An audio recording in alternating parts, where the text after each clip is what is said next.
The studio was dimly lit, the air thick with the weight of years gone by. Every corner seemed to hold memories, echoes of moments long past. Paul McCartney sat in front of a microphone, his eyes distant as though lost in a conversation with ghosts. The silence in the room was almost unbearable. There was no noise, just the hum of old equipment and the soft breath of time passing. The world outside had moved on, but in this space, time stood still. It was a scene frozen in reflection. For more than 2 decades after George Harrison's death, Paul McCartney remained eerily silent. In interviews, at press conferences, and even in private conversations, there was little to be said. A few brief comments here and there, but no major public tributes, no deep conversations about the passing of his friend and former bandmate. It was as if Paul had constructed a barrier around the memory of George, one that kept both the public and himself at arm's length. But why? Why, after all these years, did Paul McCartney choose not to speak about the loss of George Harrison in a more public and meaningful way? Was it simply too painful, too fresh in his memory? Or was there something deeper at play? Paul, after all, wasn't just grieving the loss of a bandmate. He was mourning a complex, decades-long relationship filled with highs and lows, tensions and moments of deep connection. There were hints of tension throughout the years that followed George's passing, but they were subtle, buried beneath the surface of interviews and press events. McCartney would offer brief statements, but nothing more. In the years following the breakup of the Beatles, Paul had already become the frontman of a new band, Wings, and had poured his heart into a solo career. But none of that could erase the fact that he had lost a part of his past, a part that he had not fully processed. Perhaps it was this unprocessed grief that kept him from speaking openly about George. The death of a bandmate, someone you had spent nearly every day with for over a decade, was never an easy thing to reconcile. But was that all it was? Was it simply too painful to address? Or was there something more complex at play, something Paul wasn't yet ready to face? As the years wore on, McCartney's silence became its own statement, a deliberate, quiet act that left fans and the media to speculate. But why? Was it a protective measure designed to shield both George's memory and his own heart from further pain? Or was it something more strategic, a way of preserving the myth of the Beatles, of keeping the public from digging too deep into the complexities of their personal relationships? This lingering question would continue for years, until finally, Paul McCartney would break his silence. But what led to that moment? What made him, after all these years, decide to speak out about George? And more importantly, what would he reveal? The studio lights flickered as the recording sessions dragged on into the late hours of the night. The air was thick, heavy with the smell of cigarette smoke and tension. At first it was subtle, like a crack in the surface of water, but as time went on, the cracks spread, creating ripples that would soon shatter the once unbreakable unity of the Beatles. The pressure of fame, the pressure of time, and the pressure of creativity collided. What once felt like brotherhood was beginning to feel more like a business.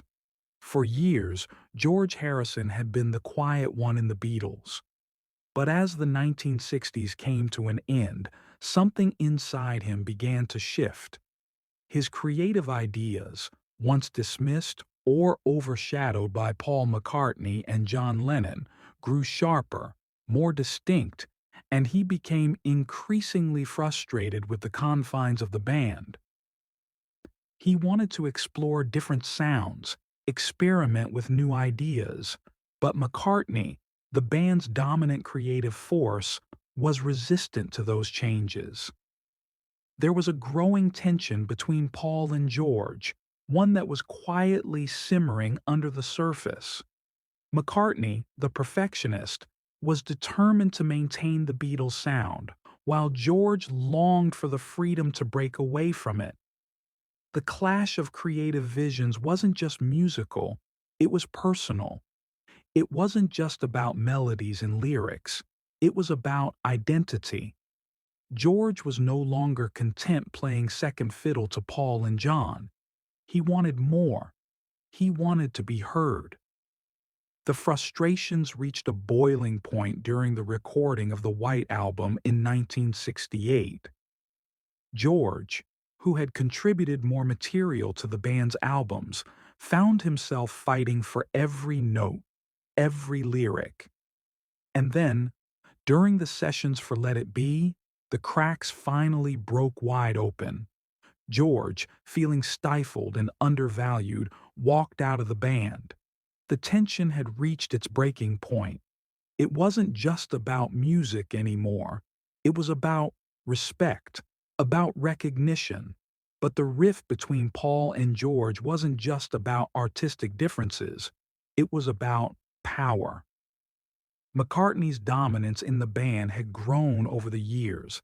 As the band's primary songwriter, he had assumed control, and George felt sidelined, his contributions minimized. What started as creative tension soon turned into something more toxic, a battle for control. The two were no longer simply bandmates. They were adversaries, locked in a struggle for supremacy within the band. As George left the Let It Be sessions, it wasn't just a moment of personal rebellion. It was symbolic of the deeper fracture that had formed within the Beatles. For Paul, this walkout wasn't just a personal affront, it was a challenge to his authority, his vision. And for George, it was a declaration of independence. He was no longer willing to be part of a system that didn't allow him the freedom he craved. The fallout from George's departure was immediate and profound. For McCartney, it was more than just losing a bandmate. It was losing control. As much as the public was unaware of the tensions within the band, Paul was deeply shaken. For years he had carried the weight of the Beatles' success, but now, as the band fractured, he was forced to confront the reality of what the Beatles had become. It wasn't just a musical group anymore. It was a symbol of his own ambitions, of his own desires. Losing George was a loss of something much more personal than just a band member. This moment marked the beginning of a deep emotional shift for Paul. It wasn't just about the band falling apart. It was about his own identity unraveling. The Beatles had been his life, his purpose. Now, with George gone, everything that had once felt secure began to feel uncertain. And the silence that would follow would be both a defense mechanism and a reflection of the emotional damage done in those final years. But there was more at play than just Paul's grief. George's departure left a deep wound, one that neither of them fully understood at the time. For years, McCartney would carry this emotional weight with him. The silence that followed George's death wasn't just about mourning, it was about processing a loss that had been years in the making. The unspoken rift, the tension that had been building for so long, would be something that McCartney would only begin to confront much later. It was the end of the 1960s, and the weight of the Beatles' fame was becoming unbearable. The band had gone from a group of four friends making music together to global superstars whose every move was scrutinized by the public. Everywhere they went, there were fans, cameras, reporters, and the relentless pressure of expectations. What had once been a simple passion for making music had turned into something far more complicated, a spectacle. And with that spectacle came a relentless toll. Paul McCartney, always the most driven and ambitious of the group, felt this pressure more than anyone. As the band's primary songwriter, he was the creative engine that drove much of the Beatles' sound. But as the years passed, the demands of fame and success began to take a toll on him. McCartney, always eager to please the public and the media, began to crack under the weight of his own ambition. He was constantly in the spotlight, his every word dissected, his every move analyzed. He was not just Paul McCartney the musician, he was Paul McCartney the legend, the face of the Beatles. The constant attention, the never-ending pressure to be the perfect Beatle took a toll on his personal relationships. The once close bonds he shared with John, George, and Ringo began to fray. With each passing day, the line between bandmate and business partner became harder to define. As the group's popularity skyrocketed, so too did their internal struggles. McCartney, who had always been the driving force behind the Beatles' work ethic, was increasingly frustrated with the growing distance between him and his bandmates. George Harrison, in particular, felt the weight of the band's success in a different way. The quiet, spiritual member of the Beatles, George had always been less interested in the fame and glory that came with being part of the world's most famous band. Instead, he sought peace, personal growth, and a deeper connection with his music. But the band's constant touring, recording, and media frenzy left little room for him to explore these desires. As his frustration grew, so did his tension with Paul.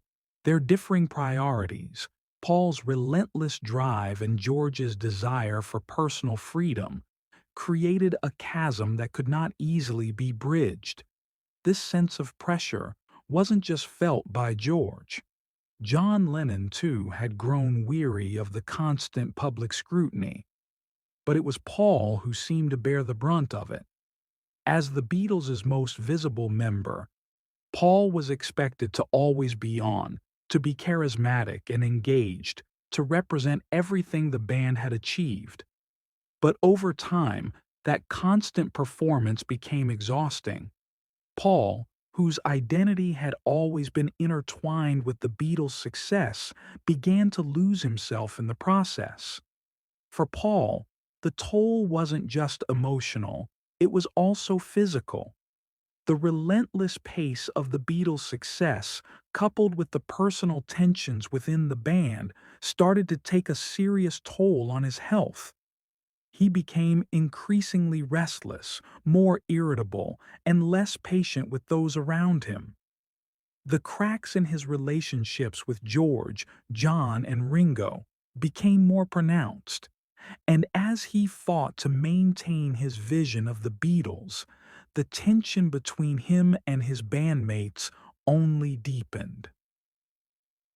The pressure of fame and the internal struggles within the band culminated in the band's eventual breakup. But the effects of that pressure didn't end when the Beatles dissolved. The emotional damage lingered, particularly for Paul. The breakup wasn't just a professional split, it was personal. It marked the end of a relationship that had defined his life for over a decade, and it left Paul with a complicated mix of anger, sadness, and confusion. How could the Beatles, the most successful band in the world, fall apart? And how could he reconcile his role in that collapse? As Paul McCartney's mental and emotional state began to deteriorate under the pressure of fame, his relationship with George Harrison continued to fray. The two men were no longer just creative partners. They were symbols of a larger struggle between ambition and personal freedom. The tension between them was no longer just about music, it was about control, identity, and the very nature of the Beatles' existence. This pressure cooker environment set the stage for George's eventual departure from the Beatles. It was a pivotal moment that would change everything, not just for Paul, but for the entire band. But even after George left, the emotional scars remained. Paul, despite the outward success of his solo career, would never truly escape the toll that the Beatles' fame and the internal conflicts had taken on him. The 1970s were a time of reinvention for Paul McCartney. The Beatles were no more, their once united front shattered by years of tension, creative differences, and personal struggles. But while John Lennon, George Harrison, and Ringo Starr were navigating their own solo careers, Paul faced a unique challenge. The legacy of the Beatles loomed over him, and he had to find his place in a world that no longer revolved around the Fab Four. In the wake of the breakup, Paul threw himself into his new band, Wings. It was an attempt to escape the shadows of the Beatles and carve out a new identity for himself. But the world was watching. No matter what he did, no matter how successful Wings became, Paul couldn't outrun the memory of the Beatles. Every time he picked up his guitar, every song he wrote, there was the inevitable comparison. Is this as good as the Beatles? Is this what the Beatles could have been if they stayed together? For Paul, it wasn't just about music. The 1970s were a period of deep personal reflection. He was trying to reconcile his public persona with the man he was privately. The Beatles had defined him, but now, as a solo artist, he was trying to redefine himself. He had left behind a world of endless tours, screaming fans, and unrelenting public scrutiny. But in its place was a different kind of pressure, the pressure to prove that he could still succeed, still be relevant, still capture the magic that had once been so effortless. But the ghosts of the Beatles continued to haunt Paul. His personal life was in turmoil as well. He was adjusting to life without his bandmates, but also to life without the constant companionship of George, John, and Ringo. The bond that had held the Beatles together was no longer there, and Paul had to face the fact that the friendships that had once seemed so unbreakable were now frayed. The silence between Paul and George was particularly heavy. Their relationship had always been complex, but after the breakup, the distance between them seemed to grow. Paul's drive for success and George's growing disillusionment with the world of fame were pushing them further apart. Throughout the 1970s, George was carving his own path, producing music that was both deeply personal and spiritually driven. His solo career flourished, particularly with albums like All Things Must Pass. But George had already begun to step away from the limelight. Unlike Paul, he wasn't chasing fame. George sought peace, both musically and spiritually, embracing his love for Indian music, meditation, and philosophy. But while George was looking inward, Paul was still looking outward, still trying to fill the void left by the Beatles' disbandment with the noise of fame. It wasn't just the public that Paul was trying to impress, it was also himself. The 1970s marked a period of deep inner conflict for Paul. On the surface, he was succeeding. Wings became one of the most popular rock bands of the decade, with hits like Band on the Run and Live and Let Die. But beneath that success was a man struggling with his own identity. Who was Paul McCartney without the Beatles? Was he still relevant in a world that had moved on from the band that defined a generation? Paul's personal and professional journey in the 1970s wasn't just about music. It was about rebuilding himself from the inside out. He was constantly confronting the idea of legacy.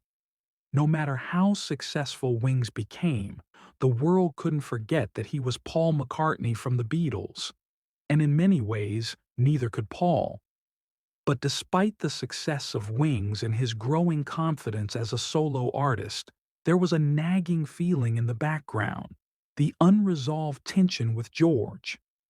The silence between them had deepened, and Paul, despite his public persona, couldn't shake the feeling that something important had been left unsaid. The break with George was never truly healed, and though Paul found new creative outlets, the absence of his former friend and bandmate left an emotional void that no amount of success could fill. In the coming years, as Paul would face both personal and professional challenges, the memory of George would continue to linger. It would be a quiet presence, one that Paul would carry with him through the rest of his life. The wounds from their falling out would never fully heal, and as time passed, the silence between them became a symbol of something deeper, a reflection of the emotional toll that the Beatles' breakup had taken on all of them.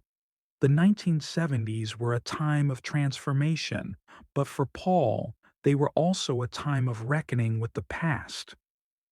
The Beatles may have been gone, but the echoes of their music and the relationships that shaped it would remain with him forever.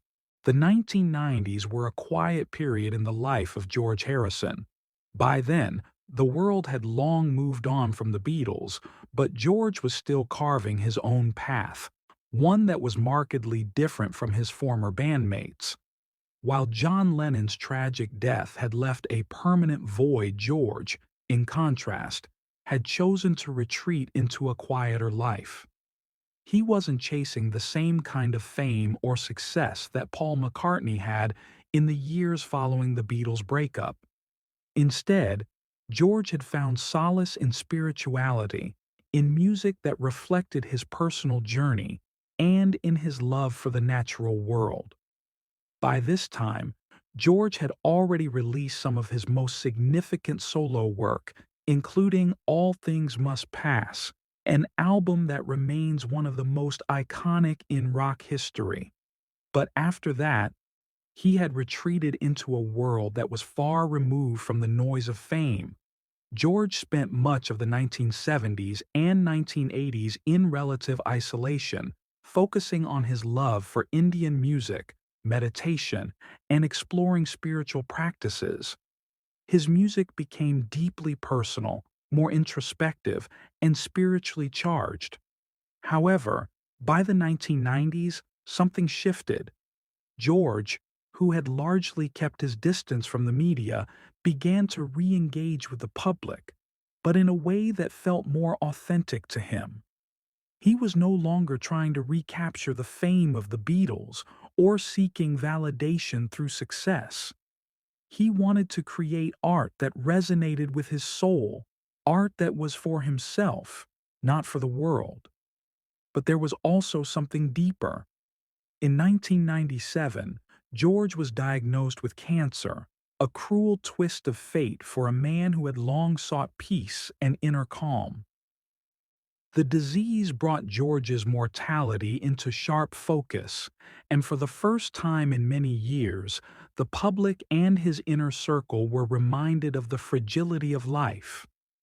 In his final years, George's illness seemed to cast a shadow over everything, even as he continued to make music and pursue his passions.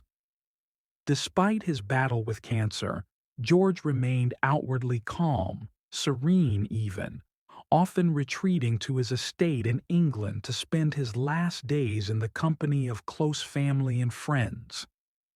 It was during this period that Paul McCartney re-entered George's life. The two had shared a tumultuous history, but in the quiet of George's final years, a sense of reconciliation began to form. After years of silence between them, Paul began to make an effort to reconnect with his old friend, to heal the wounds that had been left unaddressed for so long. It wasn't a grand public reunion, but it was meaningful nonetheless. Paul would visit George, and they would share quiet moments, reminisce about the old days, and talk about their shared history. It wasn't a sudden, dramatic reunion. Rather, it was a slow and deliberate process of healing, a subtle acknowledgement that, despite the past tensions, there was still a deep bond between them. But the looming reality of George's illness cast a shadow over any attempts at reconciliation. While Paul and George shared a connection in those final years, the unresolved tensions between them remained unspoken. Their history was complicated, layered with both love and frustration. George's death in November 2001 marked the end of an era, not just for the Beatles, but for Paul as well. George's passing was a painful reminder of everything that had been left unsaid, of the deep and complex relationship that Paul had with his former bandmate. For Paul, George's death was a bittersweet moment. On one hand, it was the loss of a dear friend, someone who had shaped his life and music in profound ways. On the other hand, it was the final punctuation mark in a story filled with unfinished business. Despite their attempts to reconnect, there were still so many things left unspoken, so many unresolved feelings that Paul had carried with him for decades. George's passing left a hole, not just in the fabric of the Beatles' history, but in Paul's own heart. The grief was not just about the loss of a friend. It was also about the unresolved tension between them. Paul had carried the weight of that silence for so many years, and now, with George gone, he was left to confront the fact that some relationships, no matter how important, remain incomplete. There was no closure, no final conversation to clear the air. George's death left Paul with a profound sense of loss, but also with a deeper understanding of the complexity of their relationship.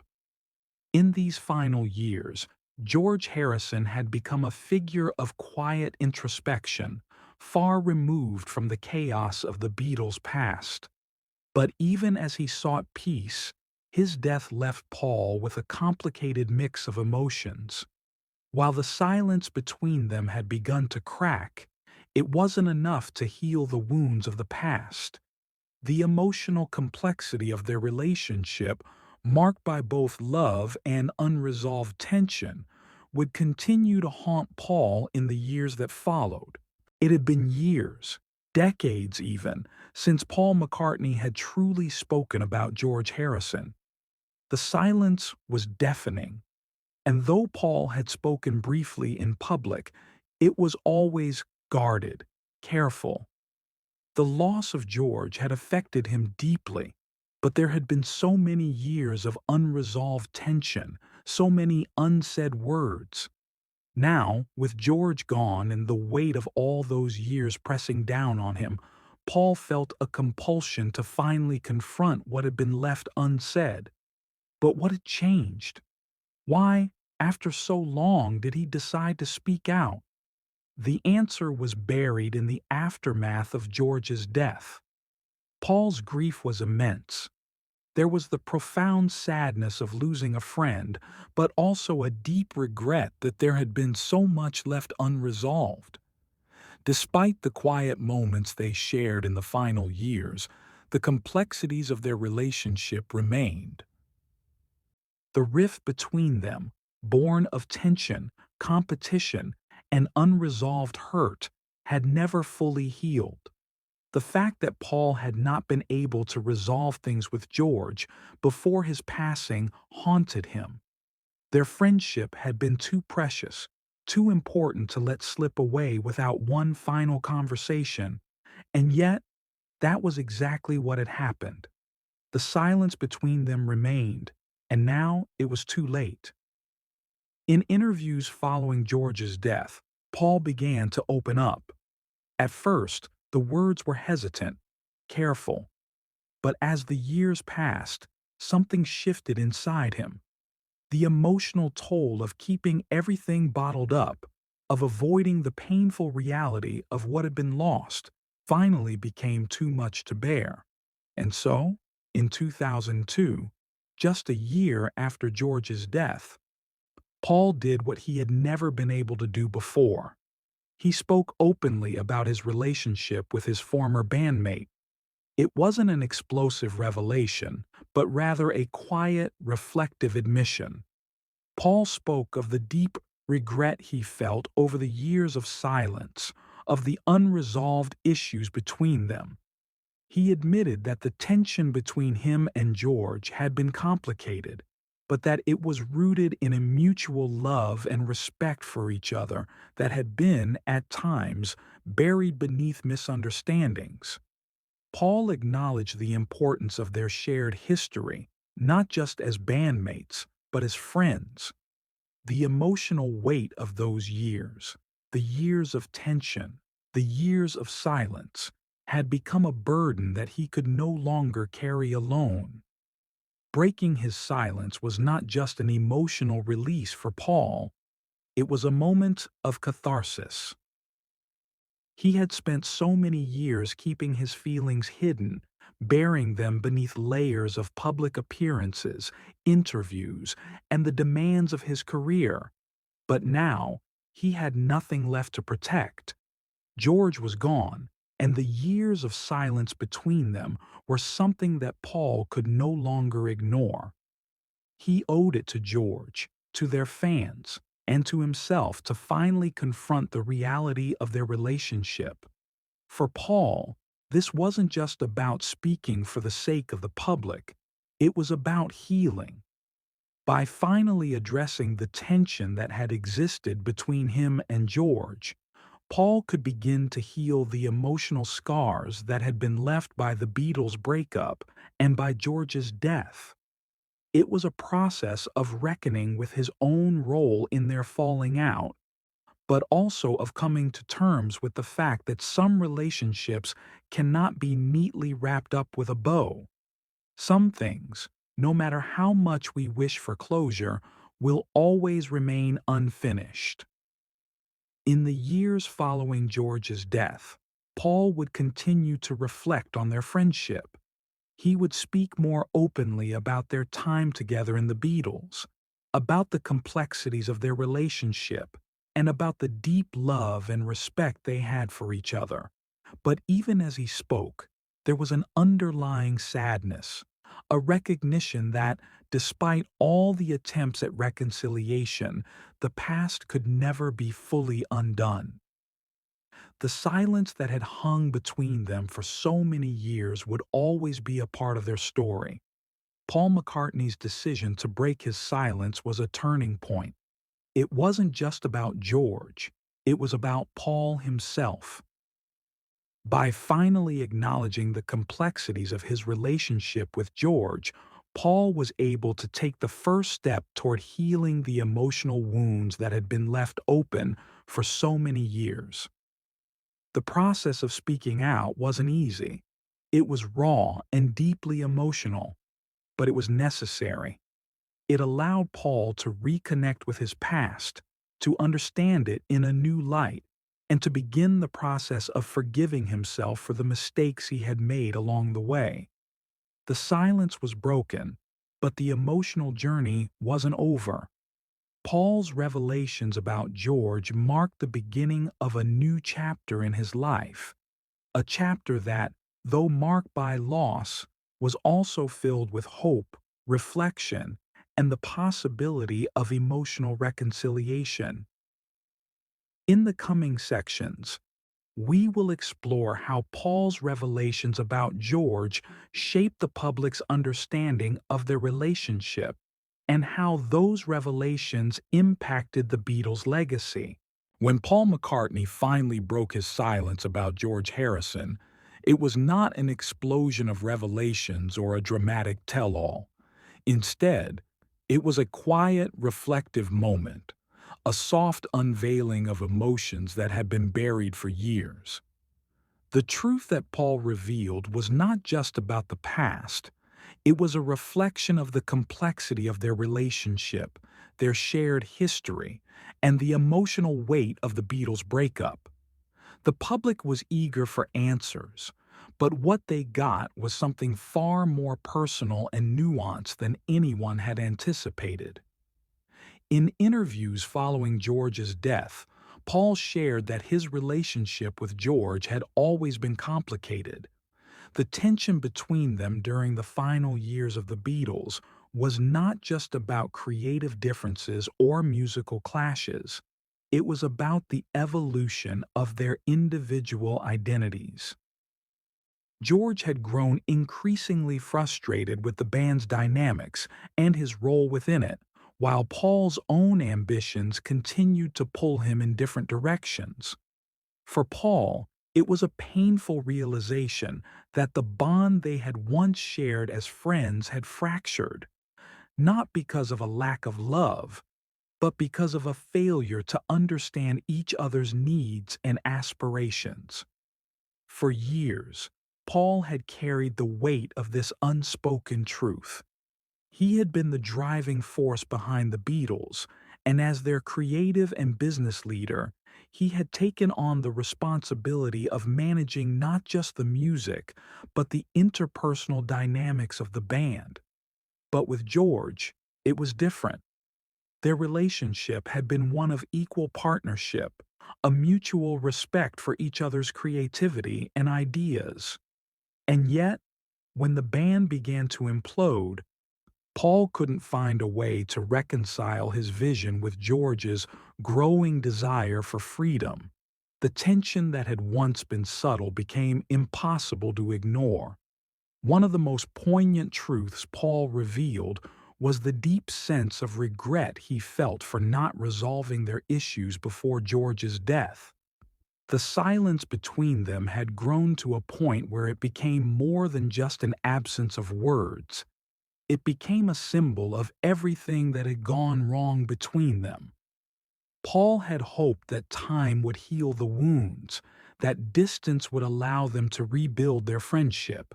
But time had run out, and with George's passing, Paul was left with the realization that some things can never be fixed. The regrets about unspoken words, the moments left unsaid, and the unresolved tensions were now a permanent part of their story. Paul also shared his profound love and respect for George, despite the years of tension.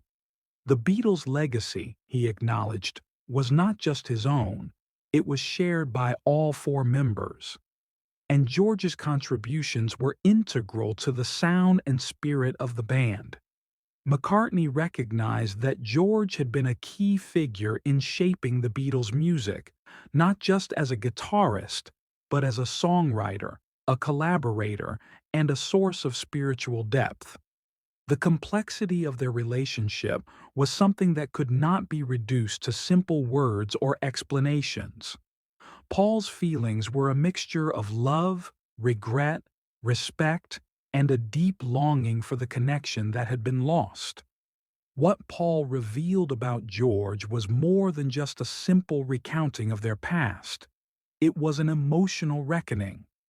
He acknowledged that, despite the tension and disagreements, the bond between them had always been based on a shared love of music and a deep, unspoken understanding.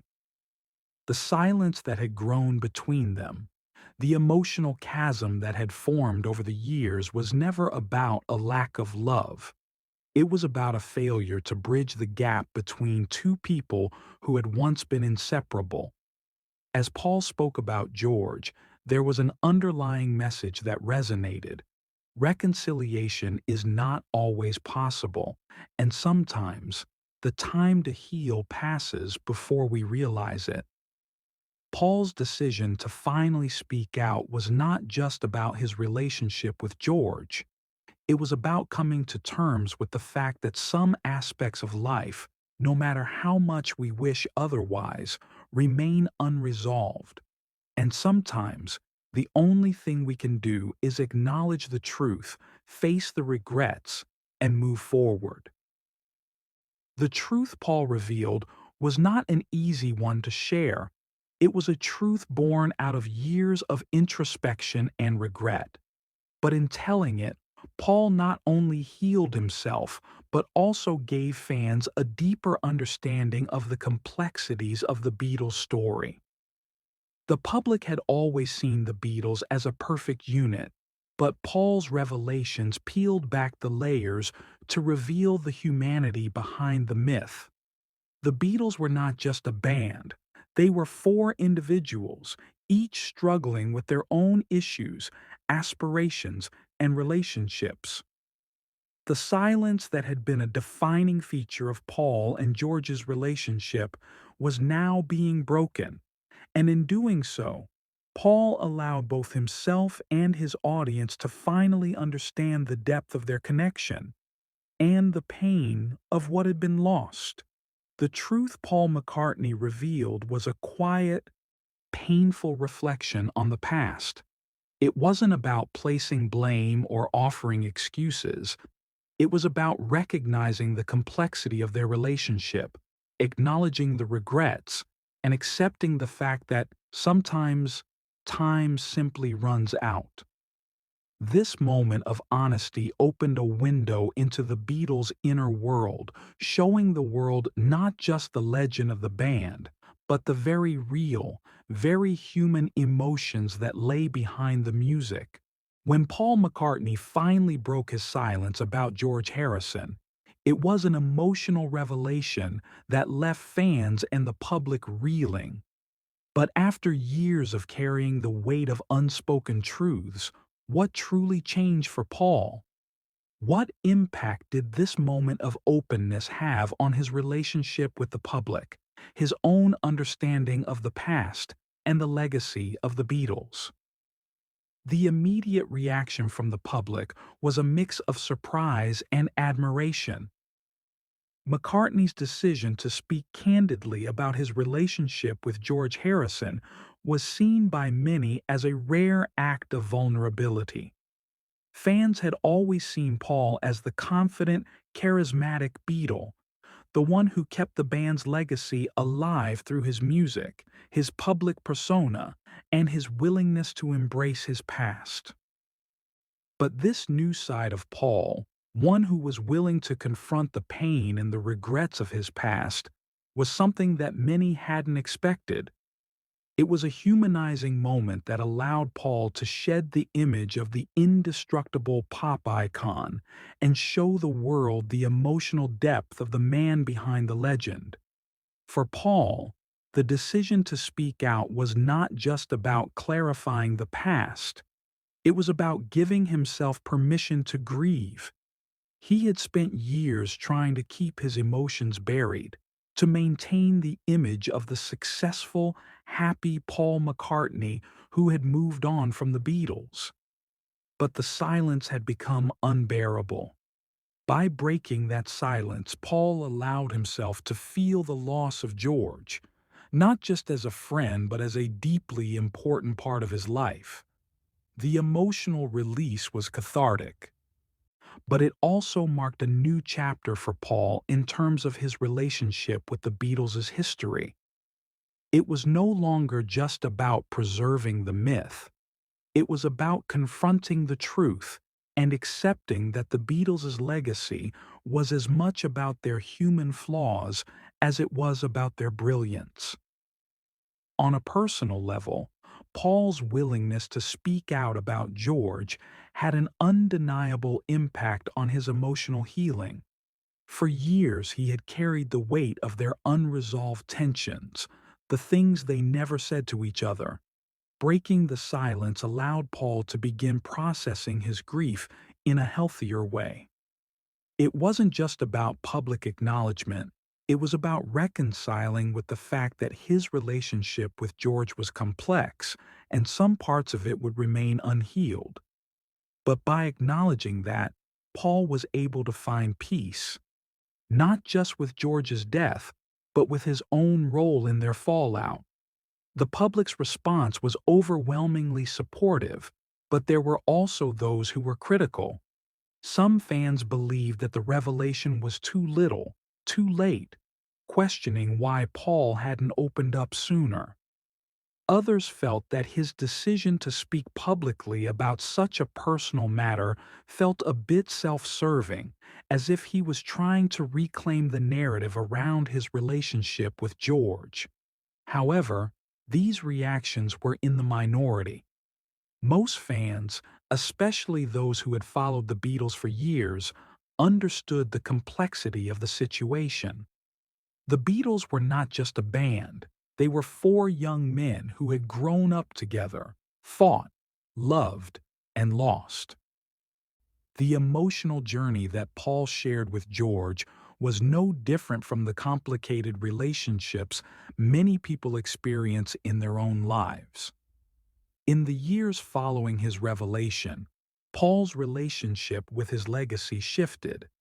He no longer viewed the Beatles' history as a series of perfect moments frozen in time. Instead, he embraced the imperfections, the struggles, the conflicts, and the losses that had shaped the band's story. This more nuanced understanding allowed Paul to move forward in a way that was more authentic. It was no longer just about recreating the Beatles' magic. It was about honoring their shared past while embracing the future. The emotional honesty Paul displayed by breaking his silence also allowed him to reconnect with his audience in a deeper way. Fans who had always admired him as a musician now saw him as a human being, someone who, like them, had experienced pain, regret, and loss. His willingness to share his struggles with George created a sense of intimacy between Paul and his audience that had never existed before. It wasn't just about the music anymore, it was about the person behind the music. And for many fans, that connection made them appreciate Paul even more. Perhaps most profoundly, Paul's decision to speak about George allowed him to come full circle with his legacy. The Beatles' story was no longer just about the meteoric rise, the music, and the fame. It was about the relationships that had been forged and fractured along the way. Paul's openness gave the world a glimpse into the truth behind the myth of the Beatles, and in doing so, it allowed Paul to finally accept that some parts of their story would remain unresolved, but that didn't make their legacy any less significant. The Beatles were not just a collection of songs, they were a reflection of the complexities of human relationships, of friendship, conflict, reconciliation, and ultimately, loss. Paul's decision to break his silence about George Harrison gave fans a more complete picture of the Beatles' history. It wasn't perfect, but it was real. And sometimes, the truth, no matter how painful, is the most powerful thing of all. When Paul McCartney broke his silence about George Harrison, it was more than just an emotional catharsis for him. It was a pivotal moment in his career and his life. The revelation altered the public's perception of Paul, shifting the narrative from a confident, iconic figure to a man grappling with loss, regret, and emotional complexity. But how did this moment shape Paul's future, his relationship with the remaining Beatles, and the way the world viewed the Beatles' legacy? The immediate aftermath of Paul's revelation was, on the surface, a mixture of personal relief and public acknowledgement. By speaking openly about his regrets, his feelings of loss, and the unresolved tension with George, Paul allowed himself to step out from under the weight of years of silence. This decision wasn't just about healing for Paul, it was a way for the public to finally see the depth of his relationship with George and the emotional impact their bond had on him. For Paul, The emotional weight had been a burden for decades, and breaking the silence allowed him to step away from the shadow of regret that had colored his relationship with George. But the impact of this revelation was far more profound than just Paul's personal relief. It shaped the way fans and the world at large understood the Beatles' history. For so long, the Beatles had been viewed as this perfect, almost mythic entity, their conflicts and tensions shrouded in mystery. Paul's openness stripped away the perfection, revealing the complex and human aspects of the band's dynamic. The Beatles were no longer just a musical phenomenon. They were four men who, like anyone, experienced triumphs and failures, deep connections and painful separations. Paul's decision to reveal the truth about George made the Beatles' legacy more relatable and grounded in human emotion. For Paul, this public reflection on his past had a lasting impact on his music and future projects. In the years following George's death, Paul began to embrace a more introspective and personal approach to his songwriting. The emotional weight that had burdened him for so long now found its outlet in his music. Albums like Memory Almost Full, 2007, and New, 2013, were infused with a depth of emotion that reflected Paul's personal journey and healing process. These albums were not just the work of a musical icon. They were the work of a man who had come to terms with his past, reconciled with his mistakes, and was now sharing his vulnerability through his art. One of the most significant shifts in Paul's music after his revelation was the emotional honesty that began to emerge. Where once his songs had been more lighthearted, focused on love, happiness, and optimistic themes, there was now a layer of introspection. Tracks like I Don't Know and Ever Present Past showed Paul reflecting on his own life, his regrets, and his journey. This new approach to songwriting mirrored the emotional shift that had taken place within Paul. He was no longer just writing to entertain, he was writing to process, to heal, and to share his truth with his audience. But the impact of Paul's revelation was not just personal, it also had an effect on his relationship with the remaining Beatles. Though George was no longer around to share in the healing process, Paul's openness about their relationship paved the way for a renewed sense of understanding with John and Ringo. The surviving Beatles had always shared a bond that was built on years of history, both beautiful and painful. But after years of strained relations and the weight of unresolved conflicts, Paul's decision to open up about George allowed for a quieter, more reflective reconciliation among the surviving members. Ringo Starr, who had long been the quieter Beatle, expressed his understanding of Paul's need to finally speak his truth. While there were no public confrontations or dramatic moments of healing, there was a shared sense of peace that came from finally acknowledging the past. The Beatles, as individuals, could never go back to the way things were, but by confronting the unresolved tensions between them, they could move forward with a deeper sense of mutual respect and understanding. John Lennon, of course, was no longer alive to participate in this healing process. But in his absence, Paul's decision to speak honestly about George allowed him to come to terms with his own relationship with John as well. The emotional wounds of the Beatles' breakup and the years of estrangement with John before his death had always been painful for Paul. By breaking the silence about George, Paul began to understand that the complexities of his relationships with his bandmates were not unique to him. They were a part of their shared history. And while some things could never be fully resolved, there was peace in knowing that the Beatles' legacy, in all its imperfection, was still a testament to their enduring bond. For the public, Paul's honesty about George Harrison changed the way people viewed the Beatles' legacy. The image of the Beatles as a perfect, harmonious group was shattered, but in its place was something even more valuable: the understanding that the Beatles were, above all, human. They had their faults, their conflicts, their struggles. But despite all of that, they had created music that transcended time and space, and their connection to one another, complicated as it may have been, was at the heart of their success. Paul's revelation about George was not the final chapter in the Beatles' story.